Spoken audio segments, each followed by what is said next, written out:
Welcome to the Cables2Clouds Podcast.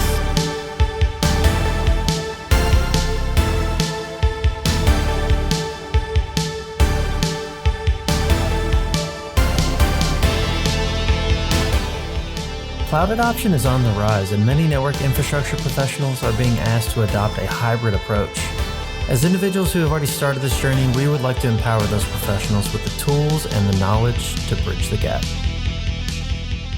Hello, and welcome back to the Cables2Clouds podcast.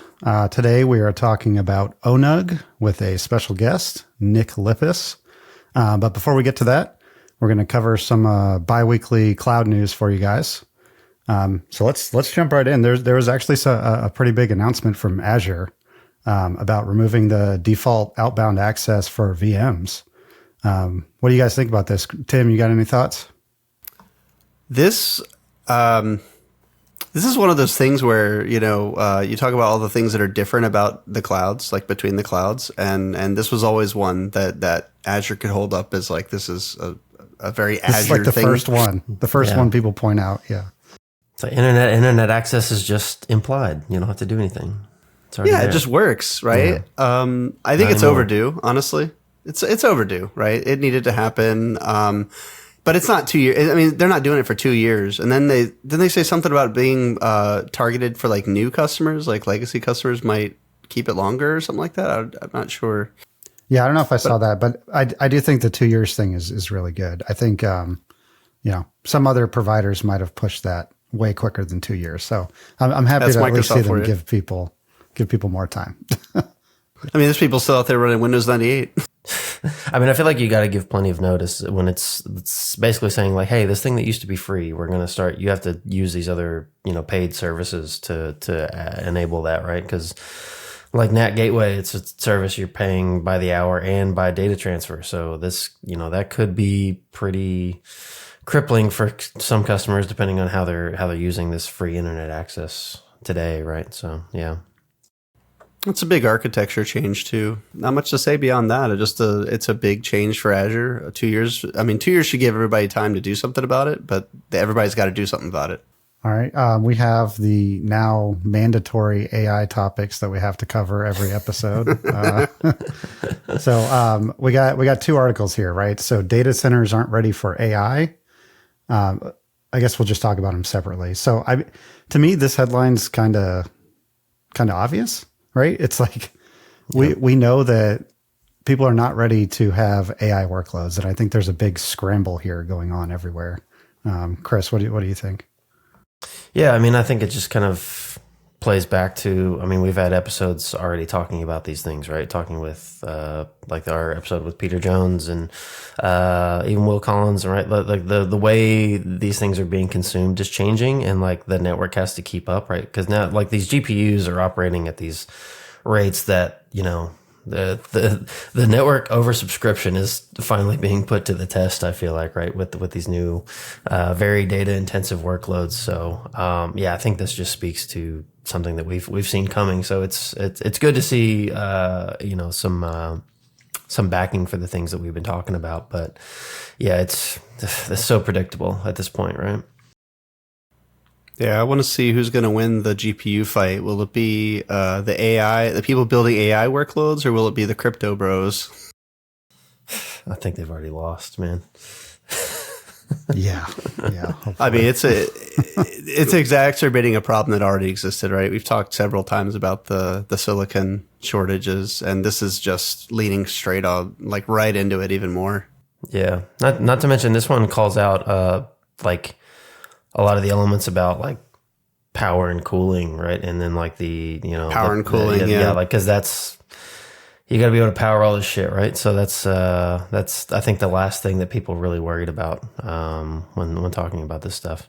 Yep. And then we got Accenture basically announced their full year revenue for generative AI coming to about $300 million. And basically this article just talks about how they really want a bigger piece of this estimated $6.4 billion total per year, which is just crazy. I know, Tim, you had some thoughts here. Go ahead. So two things. One, how are like, how was Accenture monetizing generative AI to the tune of $300 million in the first place? Yeah, good like, question. that's the first question I have. The other one is, where did we come up with this number? Was you said $6.8 billion? Like, who? 6.4 billion Or four? Sorry, yeah. Yep. But I mean, where did that number come from? Where's the math on this? Did we go to ChatGPT and ask it how much money it's worth? Like, I don't understand where this number come from. Oh, I don't know. I'm worth 6.4 billion. Yeah, right. If anyone has insight into this, please reach out, because we'd love to have you guys on to talk about where all this stuff is coming from.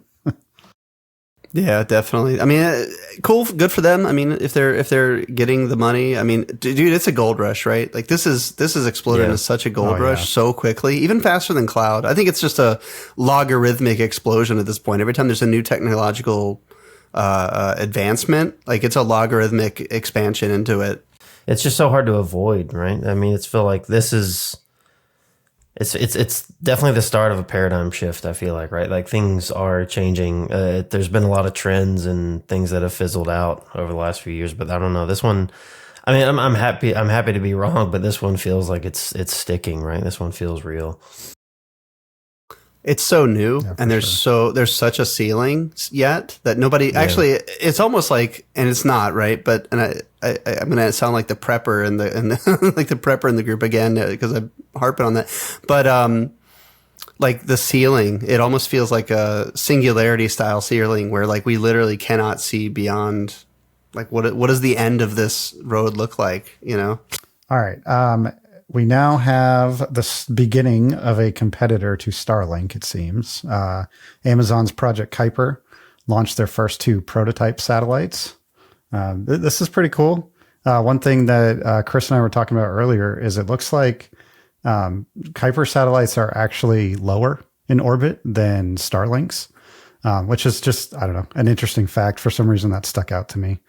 You guys got any thoughts on this one? No, yeah, it's really cool. Don't have much to say about it just yet. Obviously, it's a very new thing, right? Where this is like the proto flight, is that what they're calling it? Yeah, but the 2 satellites, right, that they launched, right? And yeah, they're 2 prototypes. Yep. They're sitting lower than Starlink, so that all I can tell you is the latency is probably less. Maybe, who knows? 30 miles, 30-mile difference. Yeah.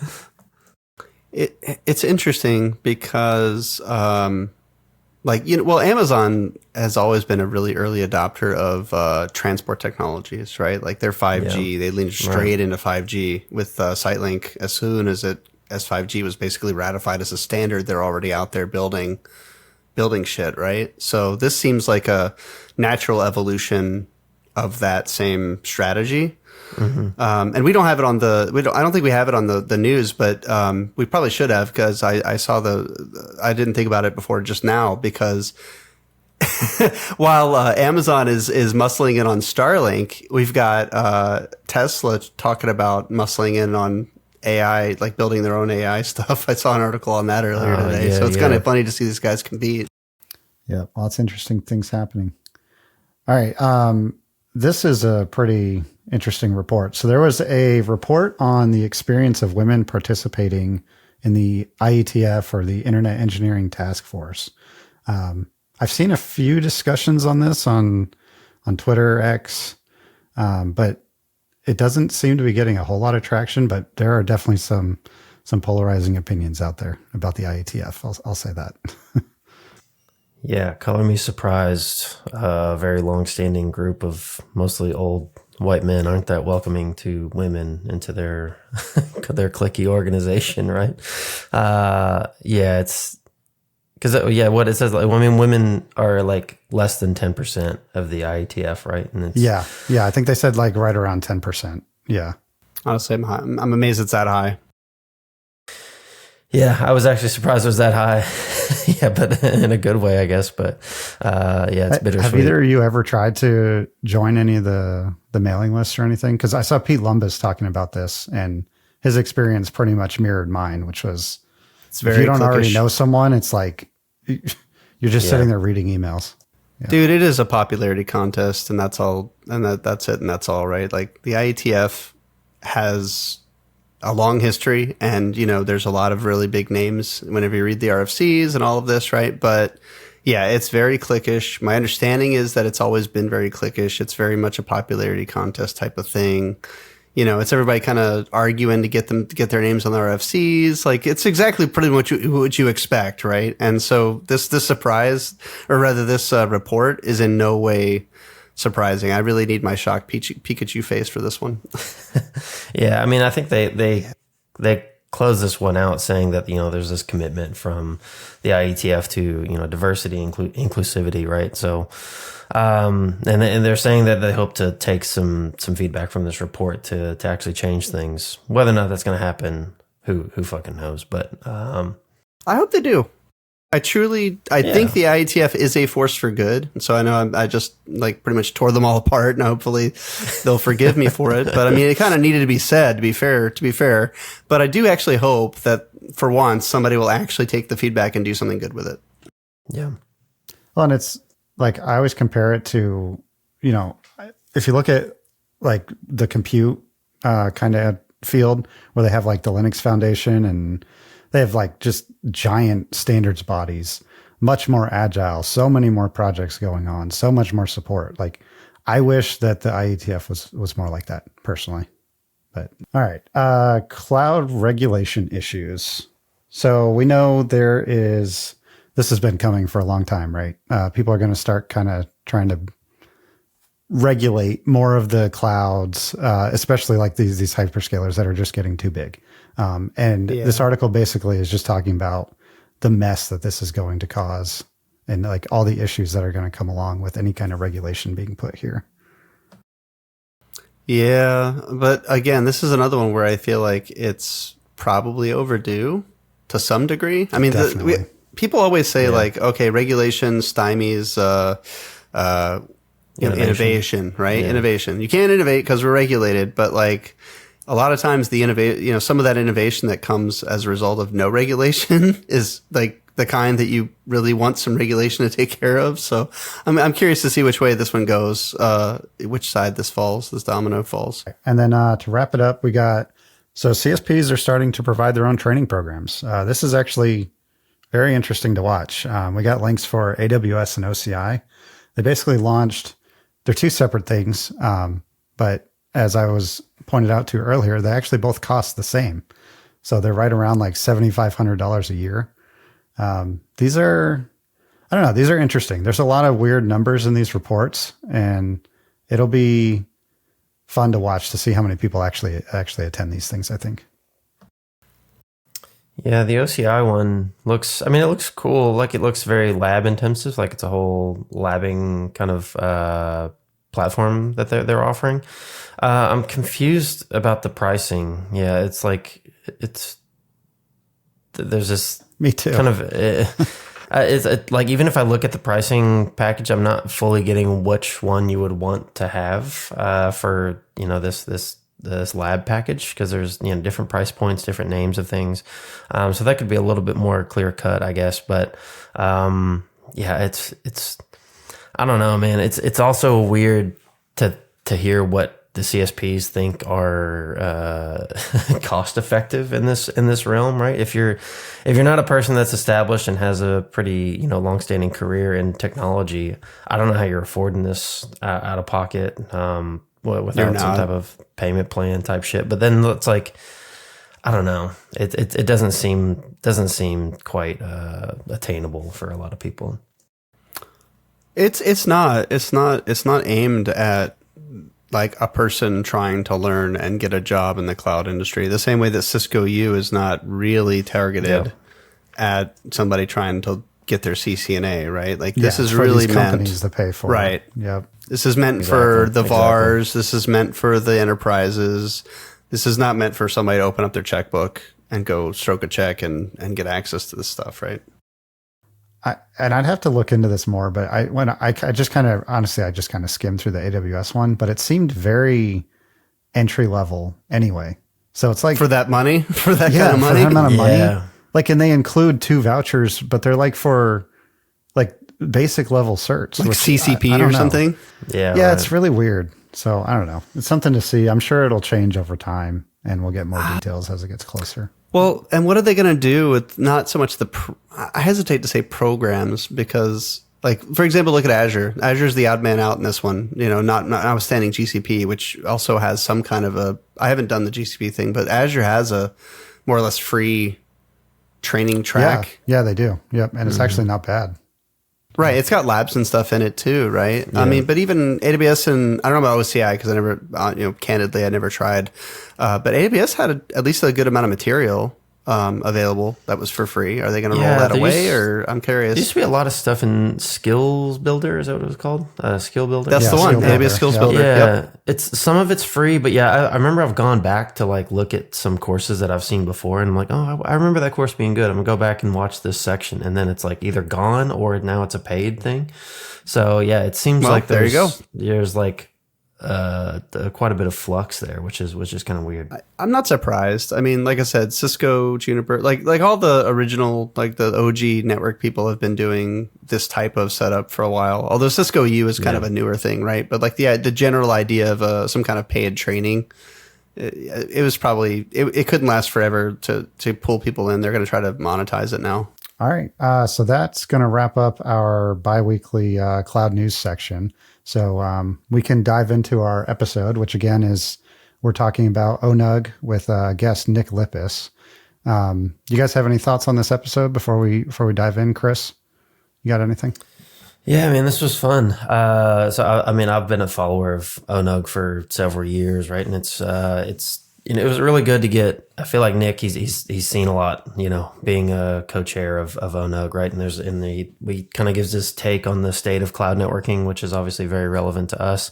But I think a lot of these points that were made in here just kind of speak to the adaptiveness of network engineers. They're mostly told how to do things or, given the worst tools in the tool belt to implement these enterprise grade things. And, he also talks about how there was like a need for design patterns that CSPs just won't really cooperate with. So there's, this idea of maybe, standards coming in place to help with that. But I don't know if we'll see that come to fruition, but, it was a really interesting conversation. I enjoyed it quite a bit. Yeah. I mean, I hesitate to just say ditto on that one because it's pretty close to what I was thinking as well. But yeah, I mean, Nick comes from a networking background. We're from networking background. So it was nice to kind of commiserate and talk about that shared background, but also kind of how ONUG got started. And then the transition itself from traditional network engineering to cloud network engineering and basically the skills gaps and how network engineers need to fold that in. So that was a good conversation. Yep, agreed on all points. And I got to call out, I loved how a lot of the talk was around combining network and security, which I think we all agree with. So it was really cool to just see that he got that from the industry as well. So yeah, it's a great episode. Hope you guys enjoy. All right, and welcome back to Cables to Clouds. I am your host this week, Tim, and with me as always are my beautiful co-hosts, Alex Perkins and Chris Miles. And we are talking with Nick Lippis, who is the co-founder and co-chair of ONUG. Nick, it's great to have you with us. Awesome. Great to be here. Love the Cables to Clouds podcast and actually what you guys talk about and what you do for the industry. So happy to be here. Oh, that's awesome. I'm glad to hear it. Okay, so before we get into some of the topics that we wanted to talk about together. Actually, I would love to start off with, kind of what is ONUG, kind of how did ONUG start? And, you as a co-founder, of course, I assume have lots of insight into this. So I'd love to hear the story. Yeah, ONUG was started actually about in 2012 timeframe. It was the other co-founder is a gentleman named Ernest Leffner, and Ernest was working at Fidelity at the time. And this was at the time when there was a lot of talk about white box networking and kind of open networking in the market and how it might change what the kind of building patterns about how we kind of built out networks before. And so anyway, I was talking to Ernest at this, at this conference, and he was like, there are so many other large consumers like me who kind of architects and run these networks that we don't have a place to gather and to kind of just just talk with each other about, what works, what doesn't work, what problems that you might be having, what's really successful. So he's like, why don't we put together a meeting and we can see, if there's interest in doing that. So that's really how ONUG started. And so Ernest hosted at Fidelity. So the first one was at Fidelity in February in Boston. Good timing on that. But we were lucky, no snowstorm. And we were surprised, is that we had about 140 people show up, and we invited 10 companies, and we really had everything separated. We wanted to have consumers talking with each other, and then, large breaks, like a 2-hour break where we would actually interact with the vendor community. And right after that, we realized, because of the input that we were getting, is that, okay, no, we want to do this. And so Citigroup came, wanted to be on the board, and JP Morgan wanted to be on the board. Goldman joined at that time. Credit Suisse jumped in at that time. So it's like all of the large financials kind of realized that, yeah, this is a value. We can learn a lot from each other. And also we can disaggregate, the vendor speak that we're getting, because there's a lot of discussion in the vendor community, and there's nothing wrong with this, but it's like they might say, hey, your competitor is doing this, with us, and you should too. And maybe they are, and maybe they're not. So you really had to this was a way to kind of cut through all that, and to really get a perspective as to, what's really happening in the marketplace. So anyway, that's really was the birth of ONUG. And then the next one, JP Morgan hosted us in their facility in Park Avenue. And then it was Citigroup, and then Credit Suisse, then Columbia University, then NYU. And then we grew too big. We couldn't go into any facility that was owned by a corporation. We had to go to a third-party facility. So good problem to have, I guess. Yeah, no, it was good. It was a little scary at the time, but now we're kind of used to it, and but that's the story of how it all started. And then the thing that there was one meeting that we had. It was at UBS, UBS's boardroom. So we got to use their boardroom, and we were talking about, okay, well, what do we want? We were planning for the next meeting, right? What are the topics? And so we were like, okay, well, somebody brought up, we want to really embrace openness. So they said, okay, what about open flow? And what about OpenStack? And they all looked around the room and was like, there's no friggin' way we're going to implement any of that shit. Right? It's so true.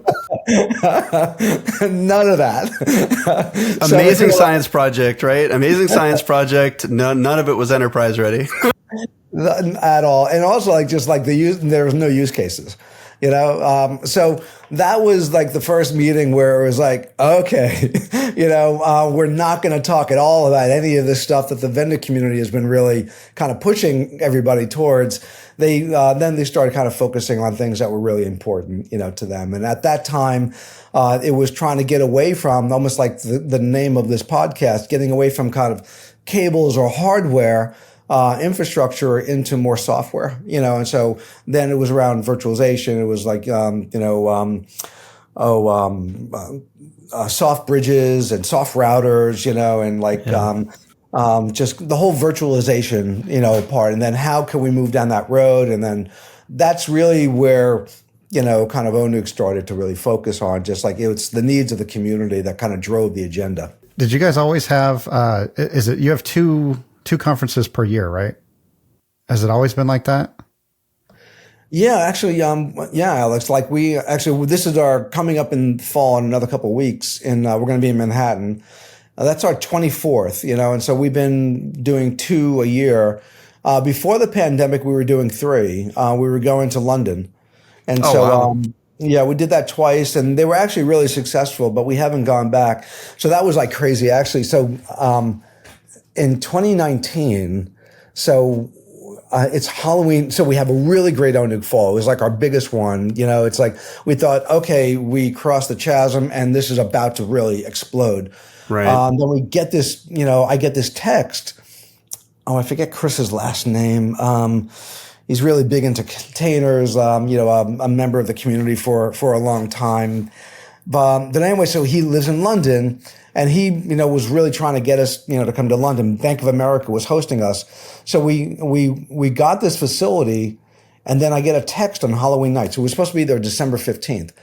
I get a text on Halloween night saying, hey, it looks like the facility just went into bankruptcy. There's a big red sign on the door that basically they were supposed to have a meetup there. It's like, this facility is into receivership, Oh my God. He sends me a picture, texts me, and we're like, oh, so anyways, the bottom line is that we had to scurry around and find a new facility in roughly about 6 weeks. And so we did. We got it all sorted out. But that was like the start of oh my God, okay, great. We got that so we got that kick in the head in London, and then COVID happens, and so Right.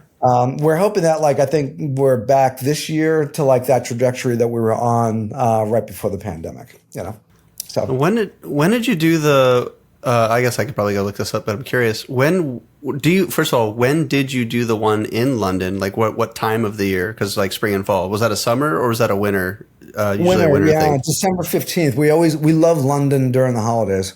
Okay, just making sure. Yeah. It's if you've ever been, it's I don't think New York and London seem to be the best places to be, during the holiday season. Everyone's partying. It's a great place to be. Decorations are all up, And the follow up I had for that, because obviously you already mentioned that it was originally going to be in the winter. I guess what I meant to ask was, when you go back to doing it, the next time you do it, are you going to aim to keep it on that same winter rotation, or are you going to take? I don't know. I've never been to London in the summer. Maybe it's terrible. I have no idea. Yeah, it's hot, and I don't know. There are no plans in 2024 to go back to London. We did add a new board member from London, from HSBC, and we have a couple of board members. James Walker, he used to be at Bank of America. Now he's over at IBM. He's in London. He actually hosted us at Bank of America in London once. But anyway, there's a draw to go back, but I'm not sure we're ready yet to go back, maybe 2025. Yeah, we get a lot of inquiry to get back into the European market. The really good thing is that once the pandemic came, actually the attendance on ONUG increased by a factor of 4 because it was virtual, and sure, people all over the world, now. So the brand got really expanded during that time frame, which actually is, no one anticipated it, but actually it's a nice thing. Yeah, it's a lot of conferences around the time of COVID. Everybody was predicting that the whole conference scene was going to just dry up and disappear because of COVID. But no, it actually went the exact opposite direction, didn't it? I mean, now you don't get the same networking, and by networking, I'm talking about people networking, right? You don't get that kind of experience. That's kind of the big drawback, because truthfully, conferences, that really is the one of the biggest things you get out of a conference is the ability to network with people. But yeah, from an attendance and engagement perspective, yeah, it kind of went the opposite direction. It grew during the pandemic. Did you guys have a virtual platform before all the lockdowns and everything happened, or was that built after COVID? No, it was after COVID. No conference organizer wanted to do hybrid because you want everyone to show up, right? Right. Yeah, of course. Yeah. All right, so why provide access? It's after the fact, yeah. But now we do. Now it's we're almost like an NFL team. It's we'll black out, kind of the local team, the local community, and just kind of broadcast it. I think it's a radius of 400 miles or something like that.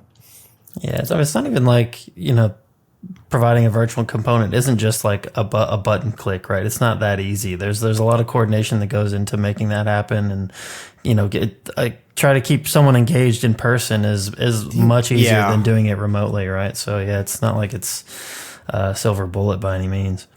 There's a lot, because it's not just the conference content, but there's also the sponsors, right? And so there's virtual booths in there. There's those got to be constructed.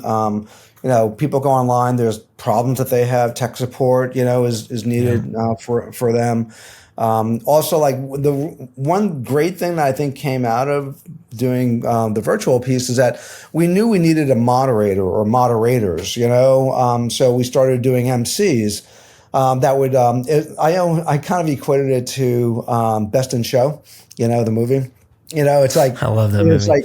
so hysterical, so it's like, they were just like, they made that movie, and it's like those moderators kind of make, those events. So anyway, we tried it, and it was hugely successful, and we actually keep it to today. It's, even it's live, but it's also part of the online experience, as well. Keeps everyone engaged. Okay. We need to make sure we get the link to ONUG Fall in the show notes. Yeah, October 24th and 25th. Okay. In Manhattan, in Hudson Yards. It's like, one of the best parts of New York. It's Hudson Yards, yeah. Yeah, just fun, great restaurants, and it's all been renovated. It's hip. There's the Moynihan train station, which is Penn Station, that kind of brings you right there. It's Worldwide Technologies has a huge facility there. You have the Peloton, almost like, it's not a campus, but it's almost like a mall there. So there's a lot going on in that area. It's hip. It's got a great vibe, and it's fun. Awesome. Yeah. Okay. So we did want to, we had some other topics we want to talk about. To begin with, I mean, obviously this is the Cables to Clouds podcast. So I see, you post to Twitter and LinkedIn and stuff about cloud networking. And so we wanted to kind of figure out, because we know now we kind of understand where ONUG came from. So what's your kind of take on the state of cloud networking as it is, and maybe where it's going at this point? Yeah, let's see. There's a couple of thoughts kind of going through my head. Like, first of all, you're right. The narrative and the focus that we have comes from all the consumers. One of the biggest issues that they have is around kind of multi-cloud. It's not just connectivity, but it's really just like multi-cloud platform, right? And it's what's the whole operation model, associated with that? Connectivity is one part. Security is another part. Observability is another piece. How do you control that with all the control elements? And I think, so it's a kind of a multi-variable, multi-domain area. And so I think where we are, so there's a couple of different ways to answer that. One, like maybe on the vendor community. We have no assumption that the cloud providers will do anything to help in this. Zero. They have the multi-cloud piece, you mean? It's a good assumption. Yeah, multi-cloud piece. Yeah. Yeah. It's like they're all of their constructs are different. They really don't understand networking at all. Like, it's like, that might sound like, oh my God, what are you kidding me? Like, look at what Google built and look at what Amazon built. Yeah, they know how to build like these big data centers and how to connect their data centers, but connecting into other networks, they have no clue. Literally no clue. We had this one meeting. I won't mention the cloud provider, but it was like they wanted to launch a NAS service, and so they wanted to get input, from consumers. So we had this meeting. Actually, it happened last fall at ONUG, and so we had a bunch of board members, and so there was kind of a presentation along with, and Capital One was there, kind of as the sharing what they did. And so Capital One supplier was starting to ask questions, and then the amount of incoming was huge that they could not answer like probably a tenth of the questions that were coming, from their consumers. So, and that's, I don't think, a reflective of they weren't just salespeople who were there. They had the engineers, and they had, the person who was like the GM of kind of their networking group. And it's either they didn't have the answers or that they haven't developed the answers yet. They were kind of still in progress, And so that was really eye-opening, And so I think, we kind of knew this kind of going in, and we thought, okay, well, let's see if we can help. But I think once we even help, I think there's a reluctance from the other parts of the business to really invest in networking. It's almost like, it's almost like if you think back to like, the 80s and the 90s, it's like I worked at Digital Equipment Corporation when I first started my career. DEC sold, mini computers. And we happened to sell networking. We were about a tenth of the business, but we never really got much respect. It's like they were really interested in selling computing. And the cloud providers are really interested in being landlords and selling, hosting. Development, compute, all PaaS, SaaS, right? No, I agree. That's what they want. So anyway, Tim, to answer your question is that, I think kind of the state of this is that for networking and security in a multi-cloud environment, it is a hard shift right. So it really means it's the companies. Like I know that, you guys, two of, Tim and Chris, you're both from Aviatrix, so it's like Aviatrix is part of a tool set, that is available. And there's lots of tool sets that are there. And I think, actually this, is a little bit, this point really came from a discussion with Steve Maloney and myself, still the ex-CEO of Aviatrix, is that, we realize is that what happened in the large enterprise marketplace over the last 5 years, there was a lot of senior level management really pushing for the cloud. And then, so there was this kind of rush to try to do it, and they do it. And then when a large kind of revenue generating public facing application would fail, the people who they would call would be the networking and the security teams to fix it. Right. Yeah. Because they're centralized. They kind of went to like Google for like, how do we organize this stuff? And they said, we got an idea. Let's do a center of cloud excellence. Yes. So, right. So we're gonna centralize, this excellence in cloud stuff, and we're gonna know everything there is to know. And so many companies actually adopted that kind of model. The folks in the silos. Basically, when they were asked to kind of like contribute or help, they basically said, I'm not doing any of this because if I do it, and I won't have control of it. And if it fails, I don't want responsibility for it. So that totally separated, out, the centralized team from the silos teams. What broke that is when applications broke and that the centralized teams needed help. And so they went to the silos. And then once the silos came in and they fixed it, then those centralized teams said, well, don't go away. Can you help us? So that was, I think, the beginning of really, the rise of kind of networking engineers being at the center of the universe for this era that we're in right now on how do you do multi-cloud. And that's why it's shifting right. It's really kind of the network and security teams, and those two are merging as well on how do you kind of build an infrastructure that supports multiple clouds and lots of other things too, kind of the whole remote workforce, thing and getting us away from VPNs. But like the bottom line is that it's that team. And that's really important because like before that happened, we were all kind of walking through the desert. And we don't like, everyone was saying, well, who's responsible for that? And, Alex, I'm not sure if you see this in your, in your job, it's like there wasn't a delineation of responsibilities, in the organization. And so now we're starting to get to an understanding of where those lines are, where the responsibilities are. And it's those kind of network engineers that are now taking up the cloud infrastructure piece and integrating it with on-prem, which is key. And they're the only ones that can do that. So they need tools, they need know-how, they need, best practices to help them, be successful. And at ONUG, we want to help empower them by exposing them to as many tools as possible. And when I say tools and technologies, I mean like companies, it's like who are specializing in this area. I mean, selfishly, I completely agree with that. I feel like the skills gap is real and not the fault of the infrastructure people up until now. I mean, that's why, not to plug, but that's why I literally wrote a book about how to like prime people who are network engineers to do cloud networking because it couldn't be this 400-page book that people, because nobody's got time for that, right? It had to be something that was easily consumable. Because I completely agree. If you're going to bring the network people in, and you're bringing them in after the fact, after you've already built this horrible infrastructure, developer focused, but with no best practice, no security, and you're asking the network guys to come and clean it up because we're now moving our crown jewel applications into the cloud and they can't break, just like you said, right?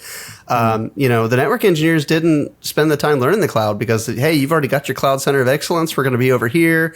And when you say talking about going from the hybrid, what we've been calling on the podcast like hybrid networking, which is kind of the whole extra cloud, inner cloud type of whatever you want to call it, right? On-prem to data center. We as network engineers didn't have that skill gap or had the skill gap. But we didn't have the skills because we weren't kind of invited to the party. So I think that's really insightful. Yeah. And also it was even worse than that. You were dissed. It's like, this is all going to get virtualized. It's like, you don't need network engineers. It's like, it's going to be click, click, click, click, click, click, So, you're totally disenfranchised and, ignored and your jobs are going to go away. It's like what a stupid strategy that was, I hate it a lot too. Like a lot of things that I see is like there's phases to this as well. And I'll see a lot of teams that go single cloud and they have the people they'll pick a networking person that's good for one cloud. And then they expand to another cloud. And instead of skilling that person up, they bring in another person for that cloud. Yeah. So like you mentioned like the multi-cloud platform teams, there's such a gap between that as well, right? It's not only just getting the networking people that were on-prem to the cloud, but then expanding that out and actually having the skill set across clouds is another step that's just crazy. Mm-hmm. Yeah, it's both it's human resource sprawl as well as tool sprawl, right? And that and that's why the cloud providers aren't going to offer any help, in this. So it's not, which is actually in a way it's kind of good. It's like we kind of been through this before in the industry, like, back in this is like before your time, but like maybe in not the, Tim's. like in the mid 80s, right? So we had a lot of PC LANs in the marketplace. We had Apple and Apple Talk. We had, there was IBM, and their mini computers. We had DEC and DECnet. There was like Novell, there was Banyan Vines, there was like, and you had HP and their stuff. So you had all these different computing environments and networking environments, and everything was different, just like today with the cloud providers, right? Because it's not just like, the PaaS and the IaaS, it's also the SaaS players too. You have to think about too. So it's not just, 3 or 4 large, cloud providers. It's like a plethora of cloud providers, right? When you start thinking about like, SAP and, and other big, large consumed, applications. But anyway, so we solved that problem with an on-prem solution with bridging and routing, right? So we basically put all of those protocols into one physical network, and then the developers can do what they wanted to do. And then it provided a kind of runway in order for things to converge. And, obviously, there was OSI at the time and TCP/IP, and TCP/IP, as we all know, won that battle, and Ethernet won that battle. And so, and that was perfect, so that was a nice path. We need the same thing now. We don't have it. Yes. You mean like a standard, basically, some kind of like, almost like an IETF. The question is, do we need like an IETF to come in? IETF will not come Please in. don't. Not the actual IETF. I'm just saying like a standards body. I don't really see that one happening, not for a while anyway. There are no standards body that are really producing anything of import, right? Like in our industry, it's like, where did the IETF go, right? The IEEE, maybe the IEEE does work, does some good work around kind of the Wi-Fi stuff, but I'm not sure. Do they do Wi-Fi? We also had we were talking to Peter Jones on one of our episodes, chair of the Ethernet Alliance. I mean, there are bodies out there, but I think they're all still button heads on what will be the standard, if you will, if there will be a standard. Yeah, well, those tend to be more marketing activities than real, kind of standards activities, right? So, I think TCP/IP and V6 is here. It's like, I don't think we need anything new. It'll scale. So I think really what we need are kind of design patterns that will incorporate aggregation for multi-cloud. I think the technology can be proprietary. It can be, unique to the on-prem, companies. But I think we need a design pattern that allows, I'm going to go to Alex, since Alex is, kind of a practitioner, on the podcast, but it's like, design patterns like in the, we had 3-tier architectures, for the campus and the data center, and we have a DMZ. We know what that looks like. We know that design pattern. If you want to build a website, there's a 3-tier architecture for that. You can mix and match companies, and having that provides some level of security because it's going to work because it works all over the place. That de-risks the project. It allows you to absorb innovation quicker, and we don't have any of that, in this kind of multi-cloud world or hybrid cloud world. Right? I was going to say multi-cloud. You're absolutely right. AWS puts out a bunch of design patterns, but of course, it's completely involving AWS constructs within AWS, right? And same with Azure and so on. Yeah, and those are not the design patterns I'm thinking of. It's like, I know that they do, that they all, provide, this is the way you connect into us and da. But I think the big thing I'm looking for is a design pattern that's really developed by and with conjunction with consumers. So that solves consumers' problems and not sells a cloud provider's services. Yeah, I think it's a great thing to think about, but also the difficulty to have that maintained would also be extravagant, I think, as well, because the CSPs themselves are in this kind of vacuum where they're kind of owning their own realm of innovation right within their own cloud environment. So like maintaining, if you developed a framework for building a multi-cloud network between Azure, AWS, GCP, that probably accounts for the constructs they have today, but like then you throw in a product like VPC Lattice, like where does that fit into your multi-cloud networking standard, right? And so it's like they can kind of move the goalpost as often as they want, and they do. Yeah. It's I really think that we need a kind of a. I'm hoping that ONUG can do this. It's because it's a very democratized process, and so like no one has control over it. So it's really just got to be encouraged. But it's like the consumers have really got to step up and work with the suppliers to develop design patterns that make sense, and that will solve problems and that'll allow them to move forward. Like in that example that I gave you before, where you have the center of excellence and you have the silo teams, like I know one of the largest banks on the planet where that prevented them from moving into kind of the cloud because the silo teams didn't want anything to do with it because they didn't know how to do it. And they didn't want responsibility for it, and so it was only when they had to, because there was a crisis at hand that they got involved. So I think it does it's in the best interest of the cloud providers to do this, but I just don't see them doing it. One thing I have seen them do is during this year, obviously this is a year of rationalization. We've had like that overspend, from the pandemic. And so cloud growth was growing at about 30%, compound annual growth rate. It dropped down to 15%. And talk about freaking out. Oh my God. It was unsustainable. I mean, anybody involved knew that year over year was unsustainable over any kind of term, right? Like it was huge. I don't know. It seems to take them by surprise. Well, so that's the thing with the gravy train, right? You never know when it's going to stop. Yeah, but I've never seen a bigger bunch of crybabies. It's like, my God, dude, you got so much money going into you. Once you work we only on made $10 billion this year, right? Yeah, right. Yeah.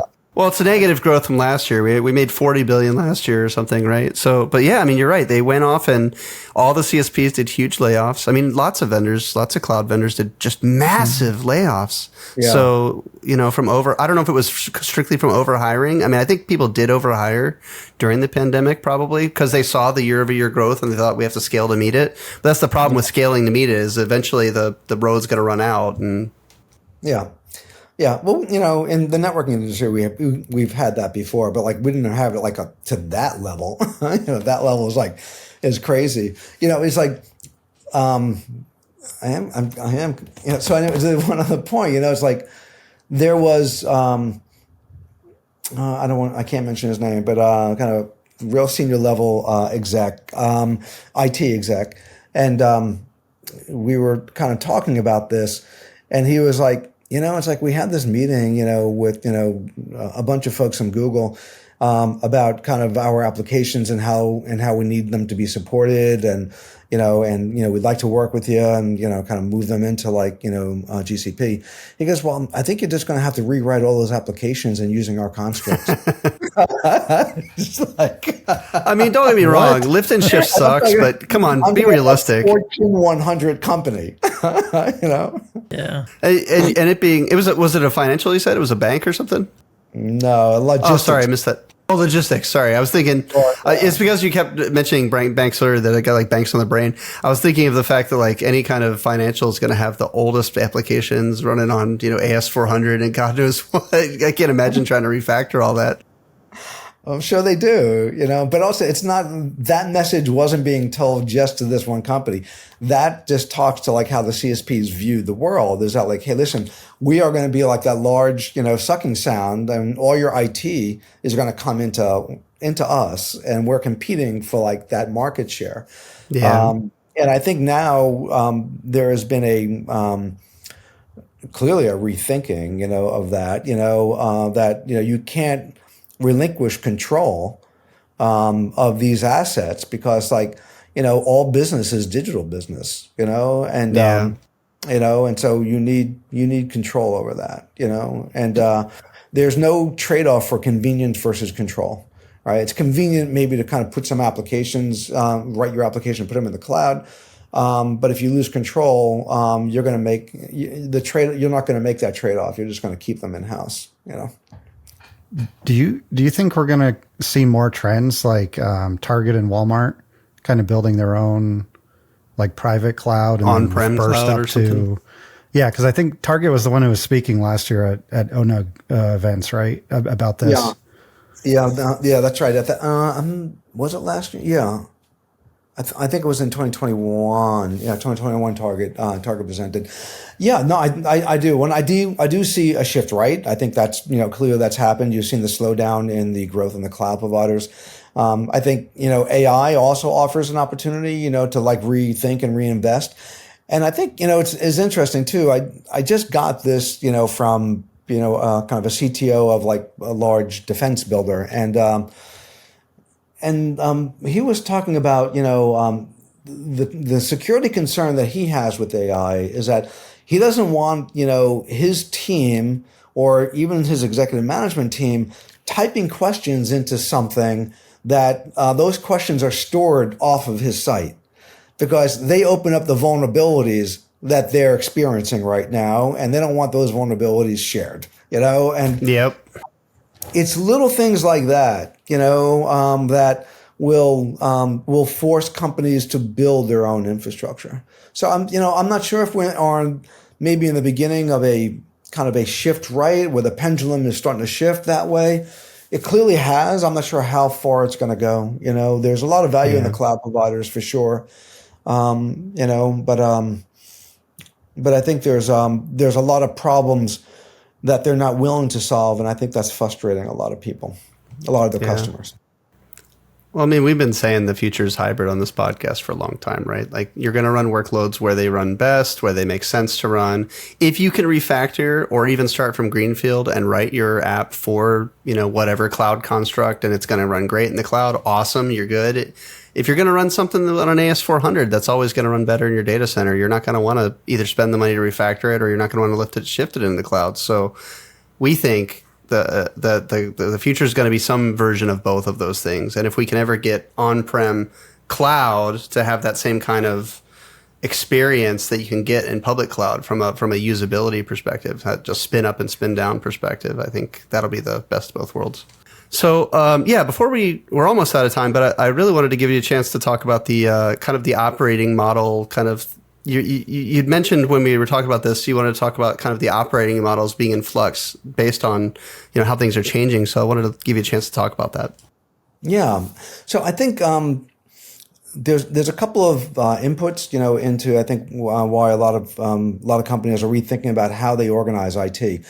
And usually what happens is that IT organizations are kind of a mirror to the supplier industry, right? So you have networking companies. So, all right, you have network engineers. You have storage companies. All right, you have a storage team. You have, companies that sell servers. You have kind of the server, team.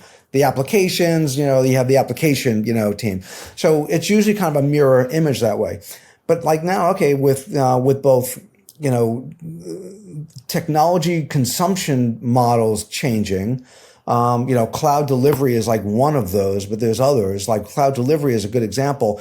Then those models, those siloed models, don't necessarily give you the best return, and the best extraction of value and the best way to create value for your business. And so I think there's a lot of rethinking about, okay, well, how do we create these teams? There's obviously the concept of SRE is an important concept because that does kind of cut across multiple different silos. Platform engineering is now being thought about, but that's kind of a coming back from a DevOps model into like the way that we used to do applications before for particular platforms. So I think that there is a lot of rethinking around operational models, and one thing in particular. So the industry is kind of on a fast pace as networking technologies converge, right? So what I mean by that is that, like, if we think through kind of the decades, the attack surface in the 80s was basically zero, right? It was like there really wasn't an attack. Attack vectors were, maybe tapping into a wire and trying to like sniff out packets, and then in the 90s, the concept of attack surface actually wasn't even in the vernacular in the industry. We just started to connect into the internet. The internet boom was starting to happen. Mosaic was starting to take off, or Mosaic kind of showed the way. And we had the .com boom.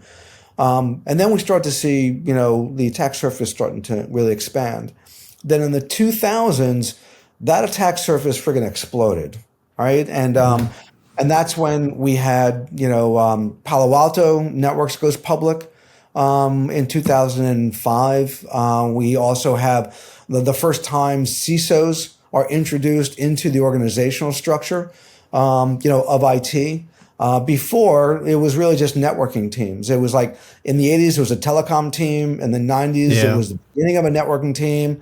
2000s, now we have networking and we have security teams. In 2010, that attack surface is boundaryless. We went all in on cloud, SaaS, PaaS, IaaS. There is no way the security market plays boom, like, went crazy. It still has a compound annual growth rate of like 12, 13%, faster than the networking market, smaller, but faster than the networking marketplace is growing.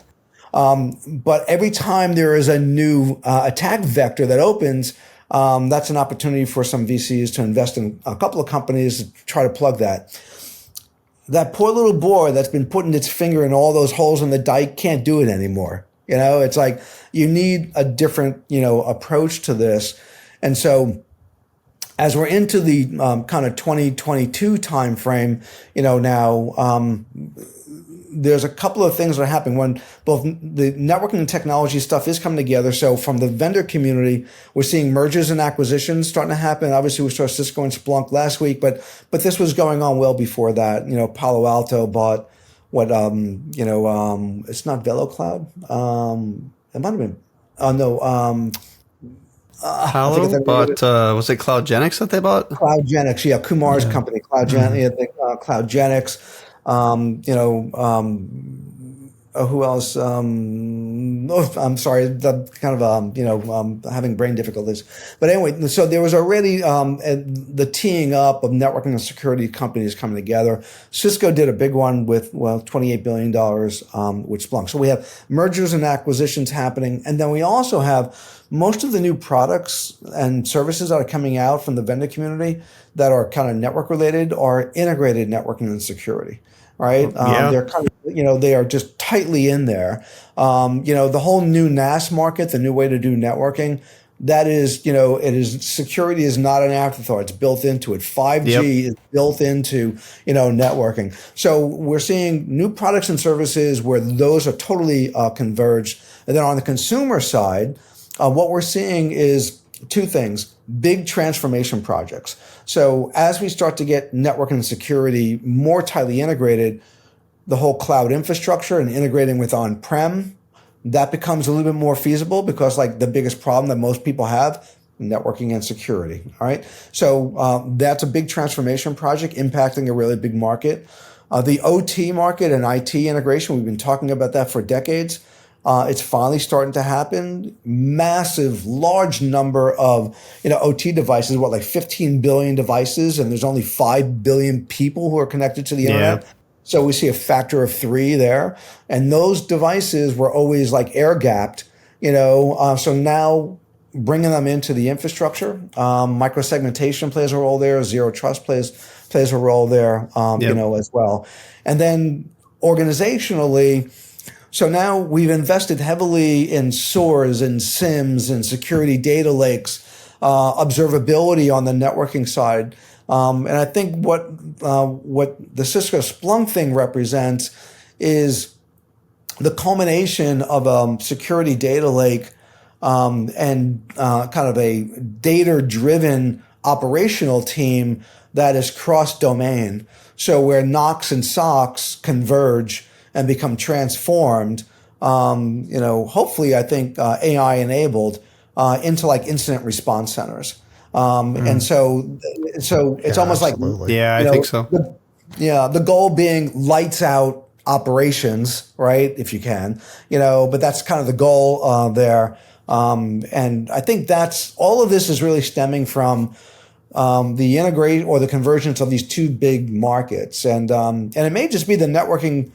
Vendors, are the ones who really buy most of the security companies and absorb a lot of that market of during this next kind of 5-year period. So anyway, Tim, that's what I meant. Sorry for the long explanation. No, that's good actually. And I think we'd agree that generally networking and security are kind of like, peanut butter and jelly or peanut butter and chocolate, whichever is your favorite. Because I mean, you talked about the attack vector is exploding. A large part of that is simply having connected. You put a computer in a safe and bury it in the bottom of the sea, and you're never gonna. It's never gonna get attacked, right? So it's the connectivity that provides the attack vector in almost all cases. So it makes perfect sense to put network and security together, right? And it's funny because like with the expansion in the cloud and everything like that, I feel like the definition of the perimeter itself is getting highly blurred, right? Very murky. On what's your responsibility. I mean, they have this, shared responsibility model, sure, but that doesn't save your company in the event of something happen, right? I'm not sure about the shared responsibility for that. Hey, shared responsibility really means your data is always going to be your responsibility, because if it gets out, that's not really got anything to do with us, right? We're just really responsible for taking your money and having the infrastructure. Oh, that's good. Yeah, they want to share your budget, and you take responsibility. Exactly. This is great, and we could probably keep this going for a good long time, guys.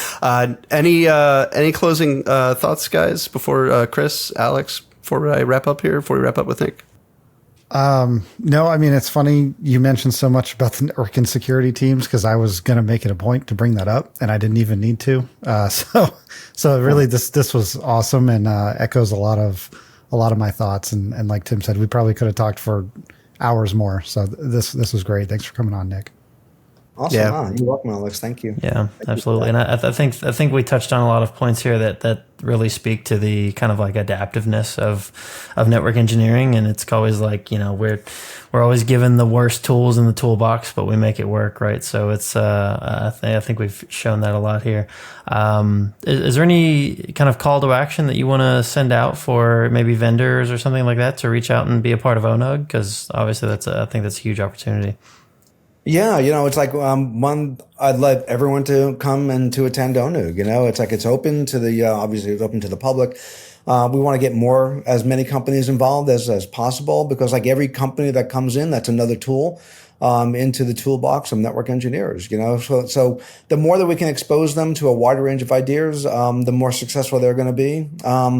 And the more successful they are, the better the economy is going to be, and the better digital enterprise that they're going to be. And so, love everyone to come on in to ONUG. It's a fun 2 days, and it's jam packed too. So there's a lot of really great topics that we're going to have. We're actually doing something called a Space Jam. So, one thing I didn't mention is that we have one of our projects was something called the Cloud Security Notification Framework, or CSNF. So we can take now, it's an open source project. We can take all of these security messages from all these different cloud providers and canonicalize them. And then once they're canonicalized, then you can do correlations, across them. So we're going to do like a capture the flag, event. It's a fun event. We're going to give out prizes. It's going to happen on October 24th, the night of October 24th. But anyway, we want everybody to come to ONUG in Manhattan, Hudson Yards, October 24th and 25th. And we'll see you there. See you in great Manhattan. Manhattan in the fall is so much fun. Yeah. Is it? It's really fun. Yeah, it's so nice. much fun.